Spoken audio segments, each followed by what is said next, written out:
तो last class में हम लोग पढ़ रहे थे सिलिका का स्ट्रक्चर, हाइब्रिडाइजेशन। क्लियर है? हाइब्रिडाइजेशन के कंसेप्ट की तरफ हम लोग बढ़ेंगे। उससे पहले वीबीटी से रिलेटेड बातें मैंने आपको बता दी थी। बोलो, बता दिया था। वैलेंस बॉन्ड थ्योरी क्या है, किसने दिया, सारी बातें मैंने आपको समझा दिया था। वैलेंस बॉन्ड थ्योरी बेसिकली किस पे डिपेंड करता है या किस एक्सप्लेनेशन पे बेस्ड है? ये बताता है ऑर्बिटल्स की ओवरलैपिंग को। किसको बताता है? ऑर्बिटल की ओवरलैपिंग। तो सबसे पहले हम लोग देखने जा रहे हैं formation of BeCl2 molecule. Bracket में लिखेंगे VBT विदाउट हाइब्रिडाइजेशन। बिना हाइब्रिडाइजेशन के हम लोग VBT देखेंगे, बिना तड़के वाली दाल। ठीक है?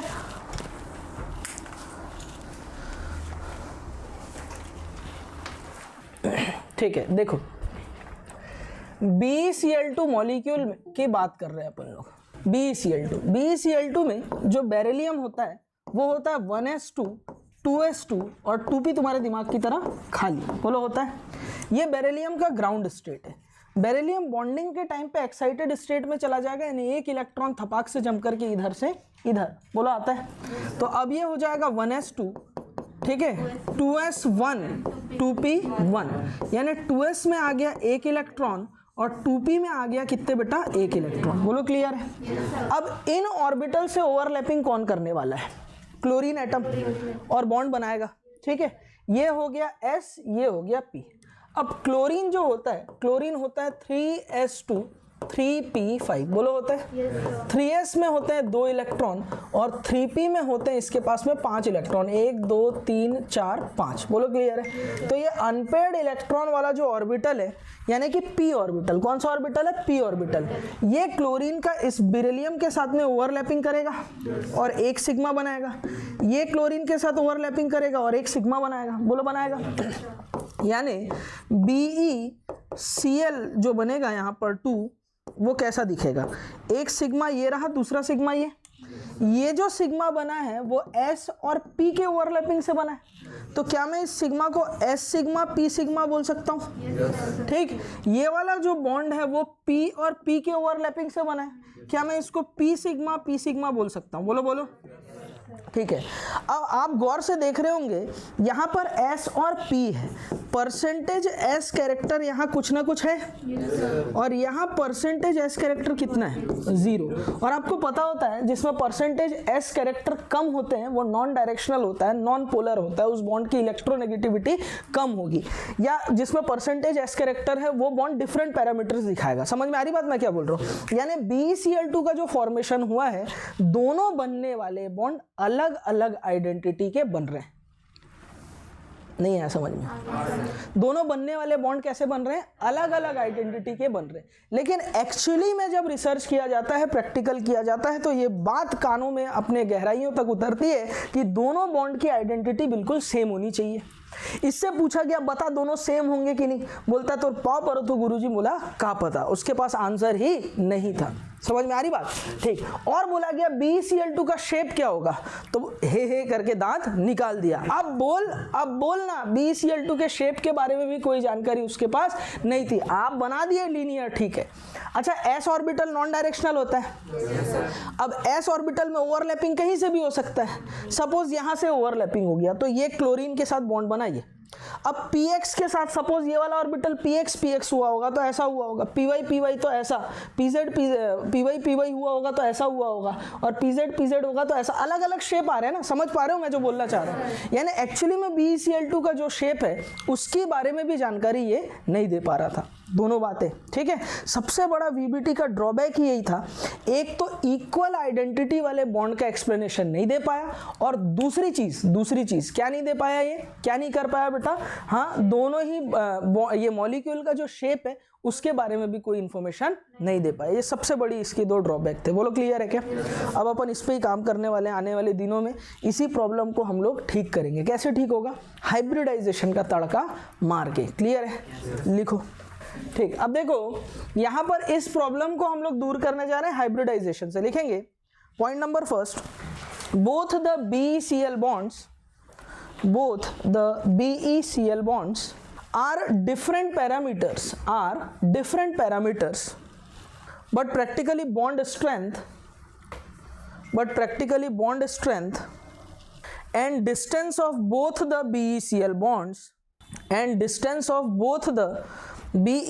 bonds are same.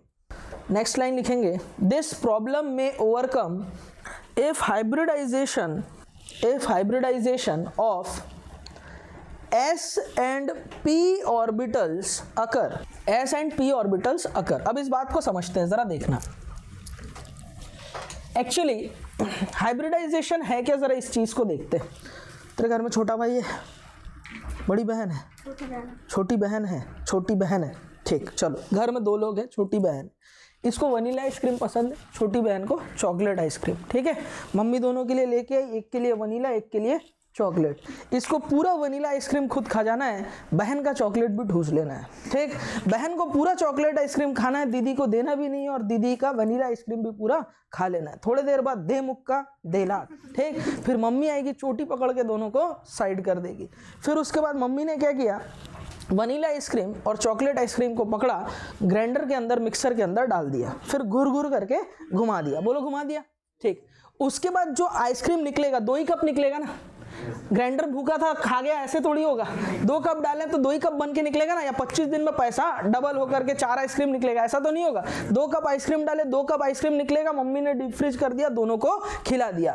ये जब खाएगी लड़की तो इसको वनीला चॉकलेट टेस्ट मिलेगा, छोटी बहन जब खाएगी तो चॉकलेट वनीला टेस्ट मिलेगा। बोलो बात समझ में आ रहा है? यही होता है हाइब्रिडाइजेशन में, यही होता है किसमें बेटा, हाइब्रिडाइजेशन में। अब देखना, बात को समझना, मैंने आपको क्या बोला, हाइब्रिडाइजेशन कई लोग को लगता है कि बॉन्डिंग की कहानी है, इससे कोवेलेंट बॉन्ड बनता होगा, यही लगता होगा दिमाग में, एक हाइब्रिडाइजेशन मतलब थीम आ रहा होगा, बॉन्ड बनता है। लेकिन ये बॉन्डिंग की कहानी नहीं है, ये बॉन्डिंग के पहले की तैयारी है, ठीक है। सेल डिवीजन पढ़ते हो, प्रोफेज, मेटाफेज, एनाफेज, टीलोफेज के पहले क्या आता है, इंटरफेज। इंटरफेज में क्या क्या होता है, G1, S और G2 फेज होता है, ठीक है। तो वो इंटरफेज क्या होता है, डिवीजन के पहले की तैयारी, ठीक है। ऐसे ही बॉन्डिंग के पहले की तैयारी ही क्या है बेटा, हाइब्रिडाइजेशन। अब देखो ये हाइब्रिडाइजेशन में हो क्या रहा है, सेंट्रल एटम है हमारे पास में बेरिलियम, 1s2 2s2 2p0, बोलो होता है। बेरिलियम जब एक्साइटेड स्टेट में चला जाएगा, एक इलेक्ट्रॉन जंप करके यहां पहुंचेगा और ये बन जाएगा 1s2 2s1 2p1। 2s में 1 इलेक्ट्रॉन और 2p में कितने इलेक्ट्रॉन हो गए बेटा, 1 इलेक्ट्रॉन, बोलो हो गए, ठीक। हाइब्रिडाइजेशन में होता क्या है, ऑलमोस्ट सेम एनर्जी वाले ऑर्बिटल, क्या बोला मैंने, ऑलमोस्ट सेम एनर्जी वाले ऑर्बिटल और लगभग सिमिलर शेप होना चाहिए, या डिफरेंट शेप होगा भी तो चलेगा। Almost similar energy but different in shape atomic orbitals are combined together. ये लोग आते हैं और आपस में मिलते हैं और एनर्जी का करते हैं एक्सचेंज, और उतने ही क्वांटिटी में हाइब्रिडाइज्ड ऑर्बिटल बना लेते हैं। मैंने क्या बोला, वापस से रिपीट करता हूं, ऑलमोस्ट सिमिलर एनर्जी वाले ऑर्बिटल, ठीक है, डिफरेंट शेप के होंगे तो भी चलेगा, आपस में मिलते हैं और एनर्जी का क्या करते हैं बेटा, एक्सचेंज, और उतने ही क्वांटिटी में हाइब्रिडाइज ऑर्बिटल बना लेते हैं। बोलो बात क्लियर है यहां तक। नंबर 2, अच्छा उतने ही क्वांटिटी में हाइब्रिडाइज्ड ऑर्बिटल बना लेते हैं, बोलने का मतलब 2 कप आइसक्रीम डाले थे, 2 बना था, पहले वनीला अलग था, चॉकलेट अलग था, और 2 कप बन के जो बाद में आया वो वनीला चॉकलेट वनीला था। अरे बात समझ रहे हो ना मैं जो बोल रहा हूँ, बात समझ रहे हो, ठीक है, समझ रहे हो ना बात को, तो आगे बढ़ते हैं। ठीक वैसे जितने ऑर्बिटल्स पार्टिसिपेट करेंगे उतने ही हाइब्रिड ऑर्बिटल बनेंगे। क्लियर है? समझ में आ रही बात? नंबर 2, बात को सुनना, ये जो बने हुए हाइब्रिड ऑर्बिटल्स होते हैं इनका साइज और शेप और एनर्जी बिल्कुल सेम होता है। ये जो बने हुए हाइब्रिड ऑर्बिटल है इनका साइज, शेप सब कुछ सेम होता है। बोलो बात क्लियर है? अरे समझ में आ रही बात? नंबर 3 सुनना, और ये ऑर्बिटल आपस में इस प्रकार से अरेंज होंगे, इस टाइप से अरेंज होंगे कि इनके बीच रिपल्शन कम से कम हो जाए। ठीक है? क्या बोला मैंने? 3 बात बोला। सबसे पहली बात, almost similar energy but different shape वाले ऑर्बिटल आपस में मिलते हैं और एनर्जी का करते हैं एक्सचेंज। ठीक। नंबर 2 मैंने क्या बोला, एनर्जी को एक्सचेंज करके उतने ही क्वांटिटी में हाइब्रिडाइज्ड ऑर्बिटल बनते हैं और इन हाइब्रिडाइज्ड ऑर्बिटल का साइज, शेप, एनर्जी सब कुछ सेम होता है। नंबर 3 मैंने बोला ये जो बने हुए ऑर्बिटल्स हैं आपस में इस हिसाब से अरेंज होते हैं कि इनके बीच में रिपल्शन कम से कम हो जाए। अब देखना, ये है s ऑर्बिटल, ये है p ऑर्बिटल, ये s और p ऑर्बिटल आपस में मिलेंगे कैसे जरा देखना। ये s ऑर्बिटल था, ठीक, स्फेरिकल, और ये सपोज p ऑर्बिटल है, ठीक। कितने एटॉमिक ऑर्बिटल है यहाँ पर? एटॉमिक ऑर्बिटल्स कितने हैं बताओ? एटॉमिक ऑर्बिटल्स यहाँ पर है 2। कितने हैं? 2। और ये कैसे हैं? अनहाइब्रिडाइज्ड, अभी हाइब्रिडाइजेशन हुआ ही नहीं, अनहाइब्रिडाइज्ड एटॉमिक ऑर्बिटल है, आपस में मिले और एनर्जी को किया एक्सचेंज। एनर्जी का क्या किया बेटा? एक्सचेंज, और उतने ही क्वांटिटी में हाइब्रिडाइज्ड ऑर्बिटल बनाए। कितने ऑर्बिटल थे? 2। ये देखो चिकन लेग पीस टाइप से दिखेगा, ये हाइब्रिड ऑर्बिटल है, ठीक। पहले ये s था, ये p था, अब ये मिक्स हो जाएगा, ये होगा sp हाइब्रिडाइज्ड ऑर्बिटल और ये भी क्या होगा? sp hybridised orbital. बोलो होगा नहीं होगा? अरे हूँ हाँ कर दो जल्दी से, ठीक। यानी मैं बोल सकता हूँ अब भी एटॉमिक ऑर्बिटल कितना है? अब भी एटॉमिक ऑर्बिटल यहाँ पर कितना है? 2 ही है, लेकिन ये लोग कैसे हैं बेटा? हाइब्रिडाइज्ड है। अब हाइब्रिडाइज्ड हो गए, बिल्कुल सेम एनर्जी के हो गए। बोलो बात समझ में आ रहा है? सेम शेप के हो गए, ठीक। पहली बात तो ये।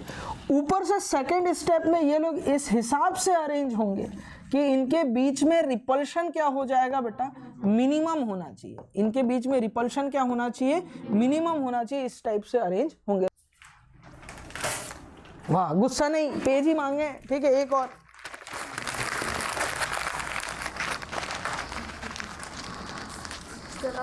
बस बस काफी है, धन्यवाद। मैं समझ सकता हूँ मेरी उम्र 2 साल कम हो गई है अभी, दे दो।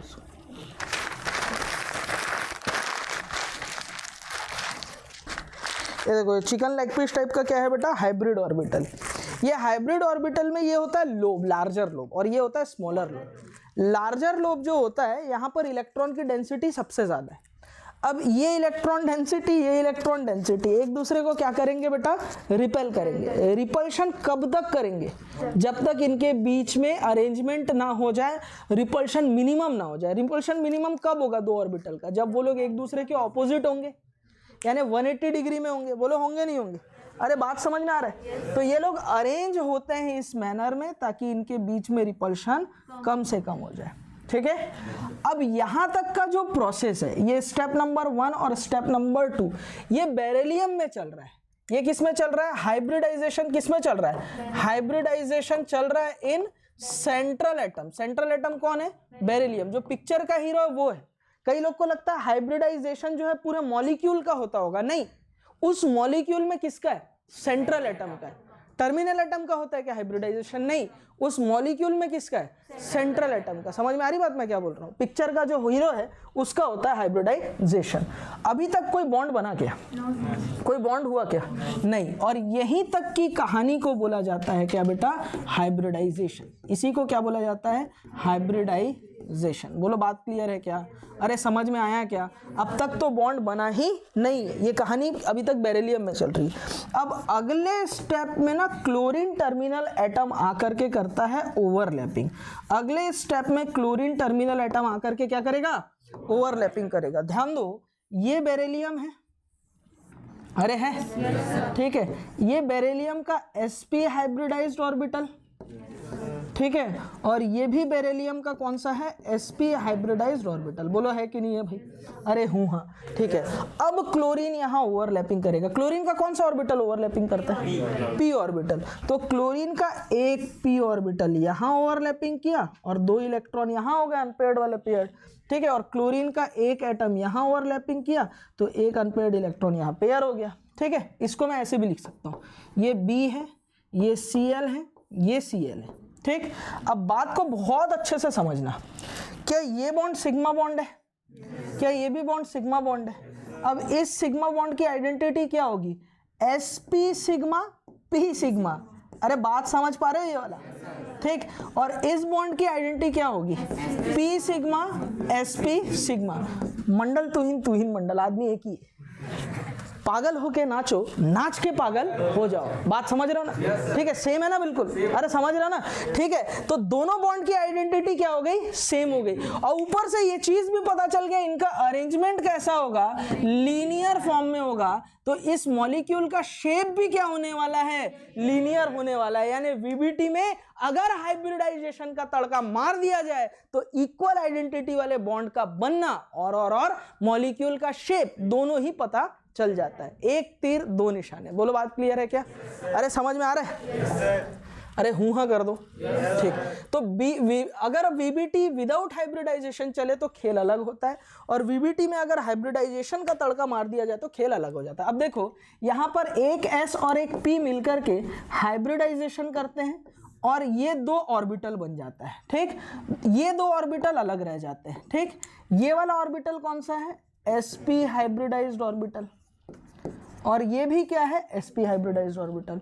और ये दोनों क्या है? p ऑर्बिटल है। और ये दोनों के दोनों कैसे हैं? अनहाइब्रिडाइज्ड। क्या है? Unhybridised orbital. समझ आ रही है बात मैं क्या बोल रहा हूँ? वो दोनों रह गए, उनसे हमको मतलब ही नहीं, मतलब हमको इनसे। ये अनपेयर्ड इलेक्ट्रॉन वाले हैं। अब ये लोग क्लोरीन के साथ ओवरलैपिंग कर जाते हैं। ठीक, तो ये जो सिग्मा बनेगा वो बनेगा sp सिग्मा p सिग्मा, और ये वाला जो सिग्मा बनेगा वो भी क्या होगा बेटा? sp सिग्मा p सिग्मा या p सिग्मा sp सिग्मा। समझ रहे हो? जो भी लिखना चाहो। क्लियर है? तो दोनों बॉन्ड की आइडेंटिटी भी सेम हो गई, और ऊपर से हमने अच्छे से मॉलिक्यूल का शेप भी डिसाइड कर दिया। ये कहानी थी हाइब्रिडाइजेशन की step number 1। Step number 2, hybridisation को अगर तीसरे स्टेप से मिला दिया जाए तो ये है वीबीटी। एक्चुअली में वीबीटी को एक्सप्लोर करने के लिए, समझाने के लिए वीबीटी में हाइब्रिडाइजेशन को ऐड करना जरूरी था। बिना हाइब्रिडाइजेशन के वीबीटी अधूरा था। समझ रहे हो बात को क्या बोल रहा हूँ? अरे पीटर पार्कर सिर्फ सूट के वजह से नहीं था, उसके अंदर भी शक्तियां थी। ठीक है कि नहीं? और बिना आंटी के डेथ के और ये लाइन सुने कि with great powers comes great responsibilities, उसका पीटर पार्कर से स्पाइडरमैन बनना अधूरा था। यही चीज था, तड़का मार दिया अपन, पिक्चर कंप्लीट हो गया। आप समझ रहे हो ना बात को क्या बोल रहा? देखे नहीं देखे अभी तक? देख लिए क्या? तुम धड़क वाले ऑडियंस हो, तुम क्या देखोगे? बोलो क्लियर है यहाँ तक? अरे समझ में आया क्या? अच्छे से समझ में आया? पक्का आया? ठीक है, तो और अच्छे से थोड़ी सी 2-3 बातें और सुन लेना साहब। यहाँ पर अलग अलग ऑर्बिटल पार्टिसिपेट किए, एक S दूसरा P। दोनों का शेप क्या था?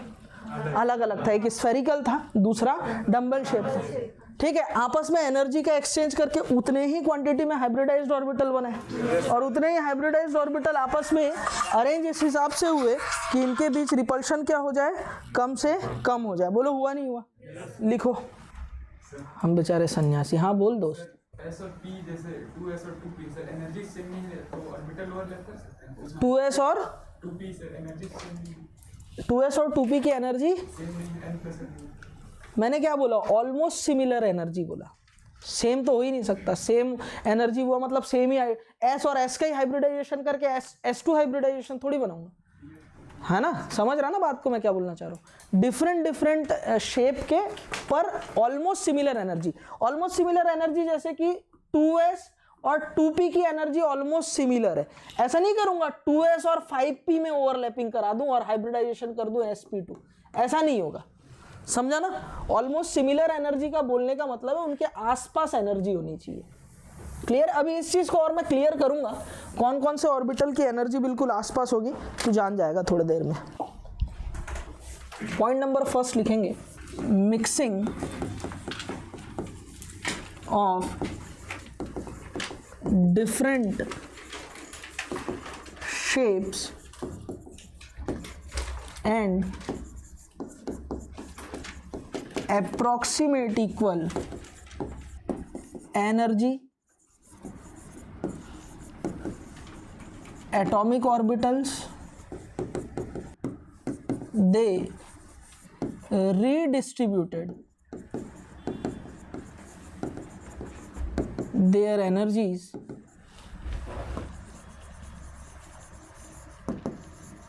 to form new orbitals of same energy and shape. These new orbitals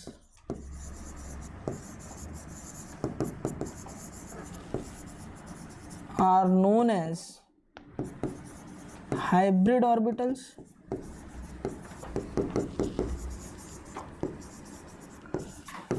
And the phenomena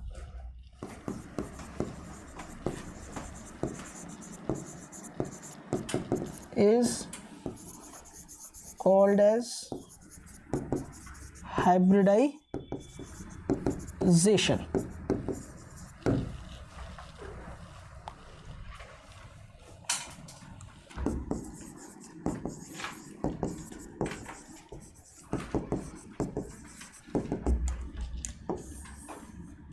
ठीक, हाइब्रिड ऑर्बिटल में ये वाला लार्जर लोब होता है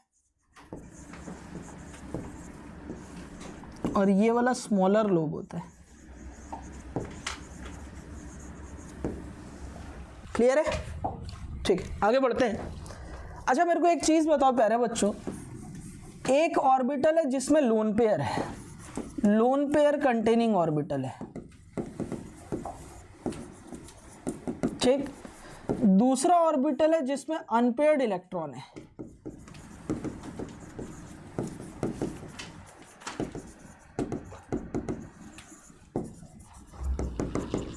और तीसरा है वैकेंट ऑर्बिटल।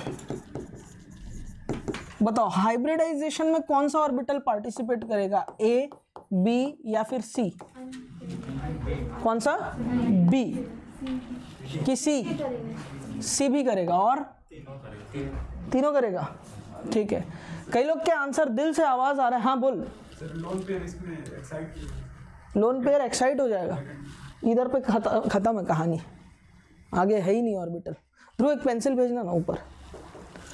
ठीक है, ये क्या है बेटा, ये लोन पेयर वाला है, ठीक है, एक्साइटेड स्टेट में जाएगा, ऐसा कुछ नहीं है। ठीक है, ध्यान रखना, हाइब्रिडाइजेशन इलेक्ट्रॉन के मिलने की या बॉन्ड बनने की कहानी नहीं, हाइब्रिडाइजेशन बॉन्डिंग के पहले की तैयारी है। It is a intermixing of atomic orbitals. ठीक है, क्या इंटरमिक्सिंग ऑफ एटॉमिक ऑर्बिटल है, इलेक्ट्रॉनों की इंटरमिक्सिंग नहीं है, ये ऑर्बिटल की इंटरमिक्सिंग है, तो तीनों ही पार्टिसिपेट कर जाएंगे। ठीक है, ये क्वेश्चन अगर मैं, अब ये तो खैर कई लोग को मालूम है, ज़्यादातर बच्चे जो है, ये अगर मैं क्वेश्चन दे देता ना, 110% बच्चे, पान बीड़ी लगा के बोल रहा हूँ, बी ही टिक करके आते। क्या टिक करके आते? बी टिक करके आते। ठीक है, लिखेंगे, काम की बात ना। ये ले पिंक कलर का पेंसिल रख, तू रखना, स्पाइडरमैन वाला मैं रख लियो। ठीक है, हाँ, वो कहाँ से मिला? कौन सा? खा ले तू भी, खाया हुआ है, मिटाया हुआ इरेजर है लास्ट में वो। ठीक है, चलो क्लियर है, पागल कहीं के। यहाँ तक क्लियर हो गया सभी को? अरे ठीक है ना, समझ में आया ना? तो हाइब्रिडाइजेशन क्या है? इंटरमिक्सिंग ऑफ ऑर्बिटल, ना कि क्या है, इंटरमिक्सिंग ऑफ इलेक्ट्रॉन। लिखेंगे काम की बात number first, half field comma fully filled, half filled comma fully filled and vacant orbitals are also takes part in hybridization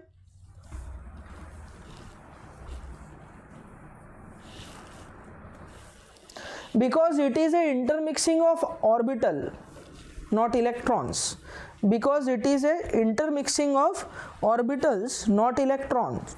समझ में आया? ठीक, आगे बढ़ते हैं। देखो एक काम की बात और बताता हूँ, वेरी इंपॉर्टेंट। ठीक, लिखेंगे साइज या फिर एनर्जी या फिर directional property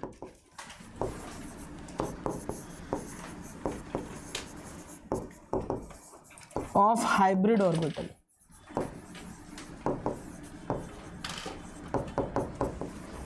It is inversely proportional to percentage s character। ठीक है, परसेंटेज s कैरेक्टर जितना ज़्यादा होगा, बनने वाले हाइब्रिड ऑर्बिटल का शेप, एनर्जी या डायरेक्शनल प्रॉपर्टी उतना ही छोटा होगा या कम होगा। बोलो बात समझ में आ रहा है? क्लियर है ना? ठीक, अब देखो इसको समझो। जैसे एग्जाम्पल के तौर पर मैंने लिखा sp हाइब्रिडाइज्ड ऑर्बिटल, ठीक, sp2 हाइब्रिडाइज्ड ऑर्बिटल और sp3 हाइब्रिडाइज्ड ऑर्बिटल लिख लिया मैंने, ठीक है, क्लियर है। अब यहाँ पर परसेंटेज एस कैरेक्टर की बात कर रहा हूँ, किसकी, percentage S character. Percentage S कैसे निकालूंगा, एक एस है, टोटल ऑर्बिटल है 2 इंटू 100, यानी ये होगा 50%। एक एस है, टोटल ऑर्बिटल 3 इंटू 100, यानी ये कितना होगा 33.33%। एक एस है और टोटल ऑर्बिटल 4 इंटू 100, यानी ये कितना होगा 25%। अब बच्चों गौर से देखिएगा, यहाँ से यहाँ अगर मैं जा रहा हूँ तो परसेंटेज एस कैरेक्टर लगातार क्या हो रहा है बताओ, डिक्रीज हो रहा है। तो परसेंटेज एस कैरेक्टर अगर डिक्रीज होगा तो साइज बोल दो, एनर्जी बोल दो, या फिर डायरेक्शनल प्रॉपर्टी की बात कर ले अपन लोग अगर, तो ये सारा लगातार अगर डिक्रीज हो रहा है तो ये इंक्रीज होगा। समझ में आ रही बात। अब देखो हाइब्रिडाइजेशन आपको समझ में आ गया, हाइब्रिडाइजेशन की जरूरत क्या पड़ी वो भी समझ में आ गया, ठीक। अब हम लोग देखने जा रहे हैं टाइप ऑफ हाइब्रिडाइजेशन। क्या देखने जा रहे हैं, टाइप्स ऑफ हाइब्रिडाइजेशन या hybridisation state, hybridisation state and electronic geometry. Electronic geometry बोल दो या इलेक्ट्रॉनिक स्ट्रक्चर बोल दो, एक ही मतलब है।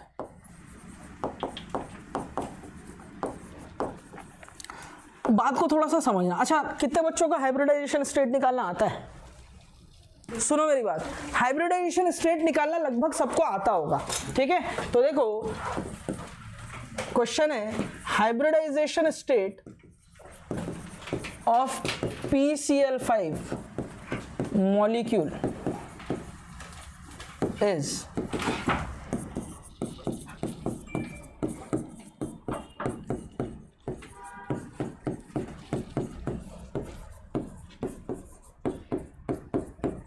बताओ क्या होगा, sp3d। और ये किया तो गलत किया, आंसर जाएगा ए और सी, ठीक है। अब ये कमाल क्यों हो रहा है, ये सॉलिड लिखा हुआ है ना, तो यहां पर खेल हो गया। तो हाइब्रिडाइजेशन से रिलेटेड मैं बहुत सारी चीजें आपको आगे बताने वाला हूं। अच्छा, कई बच्चों को लगता है मॉलिक्यूल का शेप और इलेक्ट्रॉनिक ज्योमेट्री सेम है, ऐसा बिल्कुल नहीं है, ऐसा बिल्कुल नहीं है। मॉलिक्यूल के शेप को डिसाइड करने के लिए हम लोग क्या करते हैं, VSEPR theory, VSEPR, valence shell electron pair repulsion theory लगाते हैं। इस valence shell electron pair repulsion theory के नाम पर बच्चों का काटा कैसे गया है, lone pair lone pair lone pair bond pair bond pair bond pair repulsion, इतना ही, सिर्फ इतना ही नहीं है, खेल कुछ अलग है, ठीक। वो सब हम लोग आने वाले दिनों में देखेंगे। तो मॉलिक्यूल का शेप या मॉलिक्यूल की ज्योमेट्री अलग है, इलेक्ट्रॉनिक ज्योमेट्री अलग है। तो साहब इलेक्ट्रॉनिक ज्योमेट्री बोलने का मतलब क्या है, हाइब्रिडाइजेशन होने के बाद में जो शेप आया है वो है इलेक्ट्रॉनिक ज्योमेट्री। और जब ओवरलैपिंग हो जाएगा, और ओवरलैपिंग में जब हम लोग वेस्पर थ्योरी लगा चुके होते हैं, तब मॉलिक्यूल का एक्चुअल शेप आता है। ज्यादातर केसेस में मॉलिक्यूल का इलेक्ट्रॉनिक ज्योमेट्री और मॉलिक्यूलर ज्योमेट्री सेम आता है। फॉर एग्जांपल, ये हाइब्रिडाइजेशन से जो लीनियर शेप आया है ना, ये इलेक्ट्रॉनिक ज्योमेट्री है। इलेक्ट्रॉन की ज्योमेट्री, इलेक्ट्रॉन्स के अरेंजमेंट है ये, ठीक है। और ये जो शेप आया ये भी लीनियर शेप है, ये मॉलिक्यूल का शेप है या मॉलिक्यूलर ज्योमेट्री है। ये समझ रहे हो बात को मैं क्या बोलना चाह रहा हूं। अब ज्यादातर केस में मैंने क्या बोला, इलेक्ट्रॉनिक ज्योमेट्री और मॉलिक्यूलर ज्योमेट्री सेम हो जाता है ना, लेकिन हमेशा ऐसा जरूरी नहीं है। जैसे NH3 मॉलिक्यूल का इलेक्ट्रॉनिक ज्योमेट्री आएगा टेट्राहेड्रल, लेकिन उसका शेप होगा पिरामिडल। समझ रहे हो ना बात को। H2O वाटर मॉलिक्यूल का इलेक्ट्रॉनिक ज्योमेट्री होगा टेट्राहेड्रल, लेकिन उसका शेप होगा V शेप। नहीं आया समझ में। तो इलेक्ट्रॉनिक ज्योमेट्री और मॉलिक्यूलर ज्योमेट्री दोनों अलग अलग है। अरे नहीं आ रहा समझ में। देखते हैं कि हाइब्रिडाइजेशन और इलेक्ट्रॉनिक शेप का मतलब क्या है। बताओ, ये वाला क्वेश्चन क्लियर अभी नहीं हुआ होगा, ये हमारे लिए उधार रहेगा, आने वाले दिनों में मैं आपको बताऊंगा। सबसे पहला हाइब्रिडाइजेशन हम लोग देखने जा रहे हैं sp हाइब्रिडाइजेशन। बोलो क्या बोल रहा हूं, sp हाइब्रिडाइजेशन। एक s और एक p, बताओ p कौन सा होगा, px की py की pz? कोई भी ले सकता हूं, px py pz। तो यहां पर बनेगा sp हाइब्रिडाइजेशन। sp हाइब्रिडाइजेशन का इलेक्ट्रॉनिक ज्योमेट्री ऐसा होता है, ठीक, एक ऑर्बिटल sp ये और दूसरा sp हाइब्रिडाइज्ड ऑर्बिटल ये रहा। ठीक, इसको ऐसे भी दिखाते हैं, कैसा शेप है, लीनियर शेप। कैसा शेप है, लीनियर शेप। और ये जो इनके बीच का बॉन्ड एंगल है ये कितना होता है, 180 डिग्री बॉन्ड एंगल। अब जेईई में सवाल ये पूछेगा लीनियर शेप में number of 180 degree bond angle कितने होंगे, कितने, 3, 2, इनफाइनाइट। इधर देख, ये लीनियर शेप है, 180 डिग्री बॉन्ड एंगल मैं इधर से देख रहा हूं, एक दिखा, ऐसे 360 डिग्री घूम घूम के देख सकता हूँ ना मैं। टाइम पास करना है इसको घुमाऊंगा, और टाइम पास करना है खुद घूम घूम के देखूंगा, समझ रहे हो। एग्जाम में क्वेश्चन नहीं बनेगा तो यही करोगे ना। तो 180 degree bond angle, 360 degree infinite हो सकते हैं ना। जेईई में पूछ सकता है number of 180 degree bond angle कितने होंगे, इनफाइनाइट होंगे। ठीक है, ओनली फॉर JEE, नीट में नहीं पूछेगा। बोलो बात क्लियर है क्या, sp हाइब्रिडाइजेशन समझ में आया क्या। अब देखते हैं दूसरा, sp2 hybridisation. sp2 hybridisation, sp2 hybridisation कैसा होता है, एक s और बताओ px लूंगा py लूंगा, क्या लूंगा, कुछ भी ले सकता हो, बिल्कुल गलत, px और py ही लूंगा ताकि बनने वाला मॉलिक्यूल XY प्लेन में आ सके। बोलो बात समझ में आ रहा है क्या, समझ में आ रही बात, इस चीज का ध्यान रख लेना।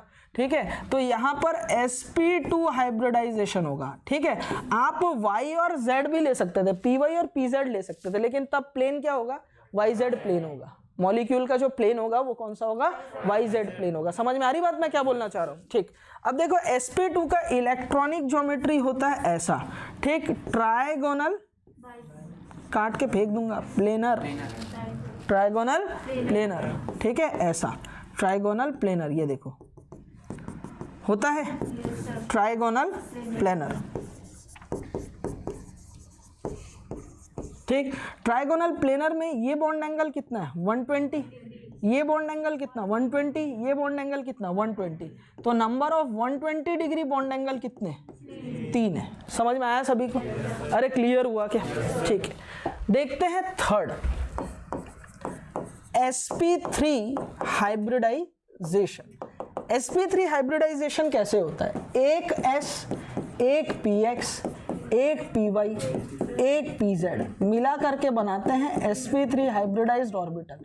4 ऑर्बिटल है, हाइब्रिडाइजेशन होकर के 4 हाइब्रिडाइज्ड ऑर्बिटल बनेंगे और हर एक का नाम होगा sp3 hybridised orbital, sp3 hybridised orbital, sp3 hybridised orbital, sp3 hybridised orbital. ये चारों ऑर्बिटल में आपस में इस प्रकार से अरेंज होंगे कि इनके बीच में होगा रिपल्शन कम से कम, और ये कम से कम रिपल्शन कुछ ऐसा होता है और इनका शेप आता है टेट्राहेड्रल। कैसा आता है, टेट्राहेड्रल। एक्चुअली टेट्राहेड्रल का शेप मैं आपको दिखा दूं,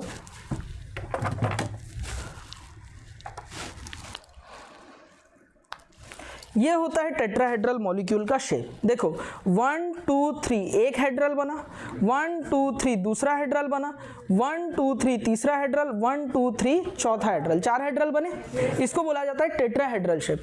एक्चुअली में टेट्राहेड्रल शेप का प्रोजेक्शन ना सही मायने में कैसा करना चाहिए देखना, 1 2, ये तो मैंने टर्मिनल एटम लगा दिए लेकिन अभी एटम लगे नहीं है, ओवरलैपिंग हुआ नहीं है।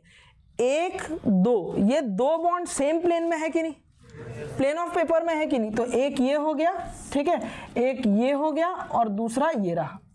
तीसरा ये टुवर्ड्स ऑब्जर्वर आ रहा है कि नहीं, और एक अवे फ्रॉम द ऑब्जर्वर जा रहा है कि नहीं। तो एक टुवर्ड्स ऑब्जर्वर आएगा वेज में और एक धुंधला धुंधला सा दिख रहा है तो वो होगा डैश में। एक्चुअली में रिप्रेजेंटेशन टेट्राहेड्रल का ये होता है, लेकिन काम चलाने के लिए शॉर्टकट तरीके से अपन लोग ऐसे बना देते हैं, कोई दिक्कत नहीं। और ये जो बॉन्ड एंगल होता है ना, ये बॉन्ड एंगल होता है 109 डिग्री 28 मिनट। बोलो होता है। शेप को क्या बोला जाता है, टेट्राहेड्रल। क्या बोलते हैं, क्या बोलती public, tetrahedral. Number of 109 degree 28 minute bond angle कितने होंगे साहब, देखो 1 2 3 4 5 6, बोलो हुए नहीं हुए, हुए। तो number of 109 degree 28 minute bond angle कितने होंगे, 6। क्लियर हुआ सभी को? ये हाइब्रिडाइजेशन समझ में आया सभी को? ठीक है। एक और हाइब्रिडाइजेशन होता है 4 ऑर्बिटल का, ये 4 ऑर्बिटल का हाइब्रिडाइजेशन है। एक और हाइब्रिडाइजेशन होता है 4 ऑर्बिटल का, ठीक है, वो होता है कौन सा? sp, sp2, sp3, है ना। और चौथा हम लोग देखने जा रहे हैं dsp2। ठीक, इंपॉर्टेंट ये नहीं है कि ये हाइब्रिडाइजेशन होता है, इंपॉर्टेंट ये है किस किस ऑर्बिटल में होता है। ठीक है, हाँ, कौन सा डी? डी कौन सा वाला? डी पर अंदर वाला डी। ठीक है, बात को समझना। सपोज ये 3D है, ये 4s है, ये 4p है। ठीक, ये मैंने 3D बनाया, 1 2 3 4 5, ये हो गया 4s और ये हो गया 4p। मेरे को dsp2 हाइब्रिडाइजेशन करना है, तो ये वाला ऑर्बिटल सपोज dxy है, ये वाला dyz है, ये वाला dzx है, ये वाला dz² है और ये वाला है dx² माइनस y²। बोलो है? ठीक है, वैसे ये ऐसा होता नहीं है ना, dxy dyz, फिर ये वाला dz² होता है, फिर ये होता है dzx और ये वाला होता है dx² minus y²। Atomic structure मैंने बताया, लेकिन फिलहाल आप काम चला सकते हैं ऐसे। और ये वाला हो गया 4s। अच्छा, ये कौन सा है? 3dx² minus y²। ये हो गया 4s, ये हो गया 4px, ये हो गया 4py। तो अब इन वाले ऑर्बिटल का खेल चल रहा है, समझे बात को? और ये लोग मिलकर के dsp2 हाइब्रिडाइजेशन बना रहे, dsp2 हाइब्रिडाइजेशन। समझ में आया? तो ये जो dsp2 में कौन कौन सा d होगा? अंदर वाला, अगर वो n की वैल्यू, ये देखो 4 है तो n-1 है ना, 3 हुआ, तो ये हुआ n-1 dx² minus y² plus ns plus, अच्छा x² माइनस y² है ना, तो डेफिनेटली ये npx और npy ही होगा।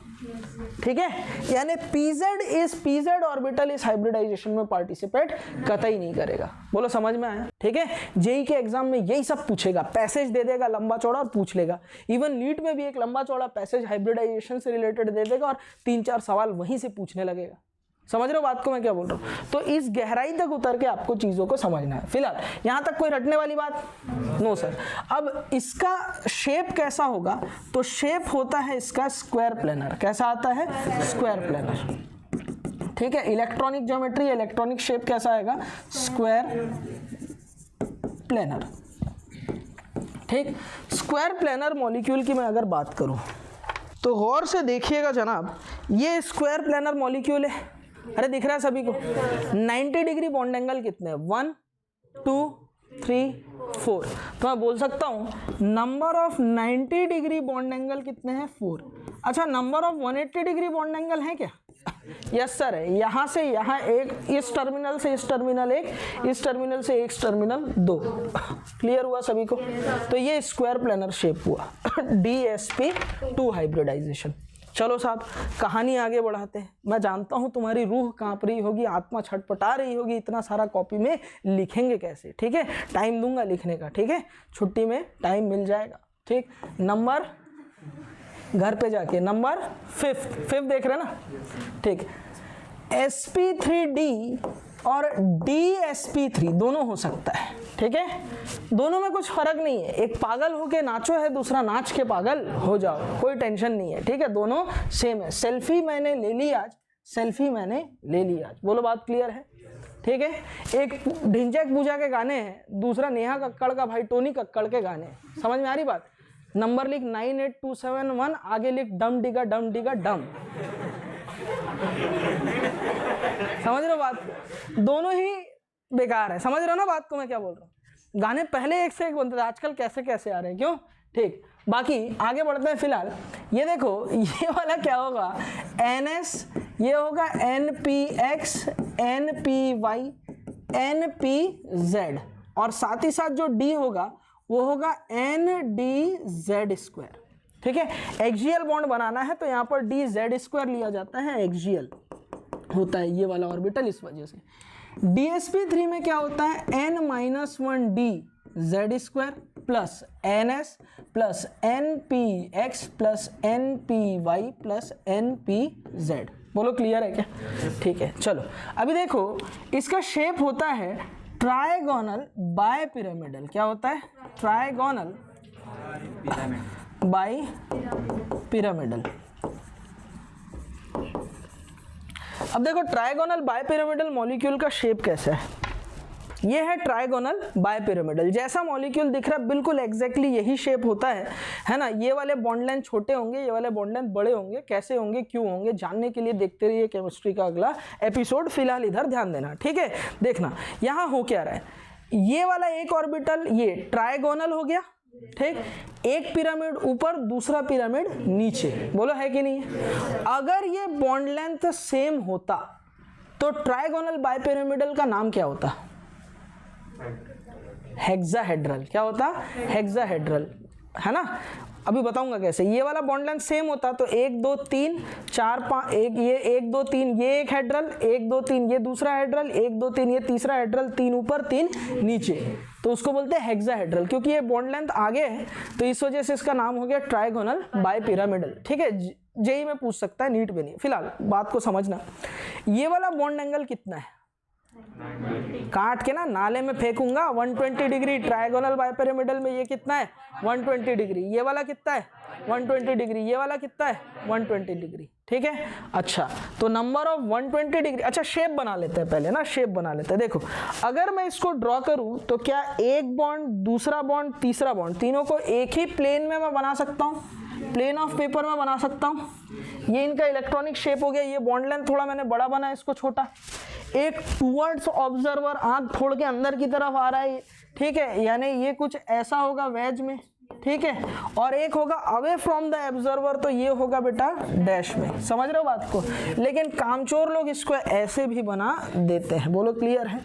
अरे समझ में आया क्या, अरे क्लियर हुआ, ठीक है। अब देखना, number of 120 degree bond angle कितने हैं, 3 है। कितने हैं, 3। और number of 90 degree bond angle है, यस सर है, 1 2 3 4 5 6, बोला है कि नहीं। तो number of 90 degree bond angle कितने हैं, 6। Number of 180 degree bond angle है क्या, कितने, 1 है। कितने, 1 है। नहीं है बात समझ में। कई लोगों को बोलता हूं, अगर मैंने क्वेश्चन दे दिया ना, अगर कि 90 degree bond angle present in, ठीक है, ऑप्शन देखना, sp3, option second dsp2, option third sp3d, option fourth, है ना, ऑप्शन नंबर 4 हम लोग दे देते हैं, ठीक है, B and C both they देते हैं, ठीक है। बच्चा पहले क्या करता ना, अगर ये क्वेश्चन अभी मैं ये टॉपिक बताने के पहले अगर आप क्वेश्चन दे देता, डेफिनेटली 110% कसम उड़ान छल्ले की भगवान गणेश की, आप आंसर दे देते B, DSP2, क्योंकि DSP2 होता है स्क्वायर प्लेनर। तो 90 डिग्री यहाँ पर अलग से दिख रहा है, दिखता है ना। आप 110% ये टिक करके आते, और ये किया तो गलत किया, आंसर जाएगा D। इसमें भी 90 डिग्री बॉन्ड एंगल है, वो भी कितने, 6। नहीं आ रहा बात समझ में, अरे क्लियर है क्या, समझ में आ रही बात मैं क्या बोल रहा हूँ, और मैं किस लेवल की बात कर रहा हूँ ये भी समझ में आ रहा है, ठीक है। चलो आगे बढ़ते हैं। DSP3 या sp3d हाइब्रिडाइजेशन के बाद में छठवां हाइब्रिडाइजेशन हमारे पास में आता है sp3d2, ठीक, d2sp3। मैं समझ सकता हूँ मेरी उम्र में 3 साल की कमी आ चुकी है, लेकिन आप लोग को जाने के पहले PDF मिल जाएगा, क्लियर है। इधर देखो, sp3d2, sp3d2 में ये देखो, ये होगा NS, ये होगा NPX, NPY, NPZ, साथ ही साथ d ऑर्बिटल कौन सा होगा, तो d ऑर्बिटल होगा NDZ² plus NDX² minus y²। अगर अंदर वाला d यूज हो रहा है तो ये होगा n-1dz² plus n-1dx² minus y² plus ns plus npx plus npy plus npz। आप मेरी इन बातों से इत्तेफाक रखते होंगे, दूसरे लोगों की आंखों से भले ये देख करके खून निकलेगा, लेकिन मेरे क्लास का बच्चा चीजें समझ चुका है। बोलो समझे नहीं समझे, मेरे भाई मन रखने के लिए हाँ बोल दे यार, नहीं बोलेगा, नाराज है मेरे से, नहीं है ना, किलर स्माइल दिया। इधर देख, वाह, इधर देखना, ठीक। मॉलिक्यूल का शेप कैसा होता है, मॉलिक्यूल का शेप होता है स्क्वायर बाई पिरामिडल, या फिर सारे बॉन्ड लेंथ सेम होने की वजह से 1 2 3 मिलाकर 1 2 3 4 नीचे 4 ऊपर क्या हो जाएगा, ऑक्टाहेड्रल। इसका नाम क्या होगा, ऑक्टाहेड्रल। बोलो होगा नहीं होगा। अब ऑक्टाहेड्रल का शेप कैसे है जरा देखना, 1 2 3 4, ये चारों बॉन्ड को एक प्लेन में मैं ड्रॉ कर सकता हूँ। ये चारों बॉन्ड को मैंने एक प्लेन में ड्रॉ कर दिया, अरे कर दिया, एक टुवर्ड्स ऑब्जर्वर, एक अवे फ्रॉम द ऑब्जर्वर। तो एक ये हो गया और दूसरा मैंने ऐसे बना दिया। क्लियर है, लेकिन इसमें उतनी अच्छी क्लियरिटी आपको नहीं आएगी। ठीक, तो देखो इसको मैं क्या करता हूँ, थोड़ा रोटेट करता हूँ। तो ये टुवर्ड्स ऑब्जर्वर ये हो गया, ये अवे फ्रॉम द ऑब्जर्वर है, ये टुवर्ड्स ऑब्जर्व ये हो गया, अवे फ्रॉम द ऑब्जर्वर ये हो गया। यानी मैं क्या बना सकता हूँ, एक ऐसा हो जाएगा, ठीक, एक ऐसा हो जाएगा, ठीक, एक ऐसा हो जाएगा, एक ऐसा होगा। अब क्लियरिटी मेरे ख्याल से आई होगी। ठीक है, शेप की क्लियरिटी आई। तो बहुत अच्छा शेप बनाना होगा तो ऐसे बना सकते हैं, कामचोर लोग इसको ऐसे बनाते हैं। क्लियर है, ठीक है, और वो तो बनाएगा भी नहीं।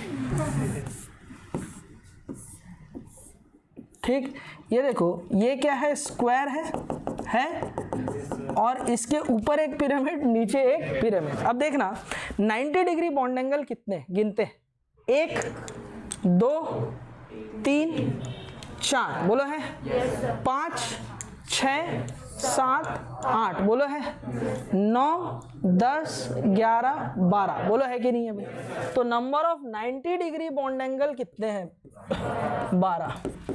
अच्छा, नंबर ऑफ 180 डिग्री भी है क्या, कितने हैं, 1 2 3 बोलो, बात क्लियर है क्या। तो number of 180 degree bond angle कितने हैं, 3। ठीक, तो अब तक तो हमने इतने हाइब्रिडाइजेशन स्टेट देख लिया। डी के बाद हम लोग देखने जा रहे हैं कौन कौन सा हो गया था बताओ, 5 के बाद ये हो गया 6, और 6 के बाद हम लोग लास्ट हाइब्रिडाइजेशन देखने जा रहे हैं। लास्ट बोलते ही चेहरे में है ना खुशी की लहर, sp3d3। sp3d3 हाइब्रिडाइजेशन में कौन कौन से ऑर्बिटल पार्टिसिपेट करेंगे, s px py pz dx² minus y square dz² और dxy। क्लियर है। अब इसका शेप होता है pentagonal bipyramidal. Pentagonal bipyramidal में ये जो पेंटागोनल वाले बॉन्ड्स हैं ये लोग ज़्यादा बड़े होते हैं। ठीक है, क्लियर है। ये हो गया पेंटागोनल बाई पिरामिडल, यानी एक ऊपर और एक नीचे। समझ में आ रही, एक पिरामिड ऊपर और एक पिरामिड नीचे। ये जो बॉन्ड एंगल होता है ये 72 डिग्री होता है। तो number of 72 degree bond angle कितने हैं, 1 2 3 4 5 कितने हैं, 5। नशा करके आया मेरा भाई, उसको डबल दिख रहा है।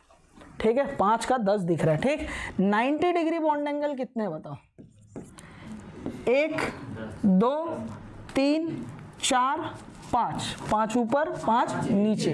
ठीक है, 10। Number of 180 degree bond angle है क्या, यस सर है, यहाँ से यहाँ तक 1। क्लियर है। तो ये पूरे मॉलिक्यूल में हाइब्रिडाइजेशन के जो शेप है मैंने वो आपको बता दिया। बोलो समझ में आया क्या, कॉपी निकालो लिखो।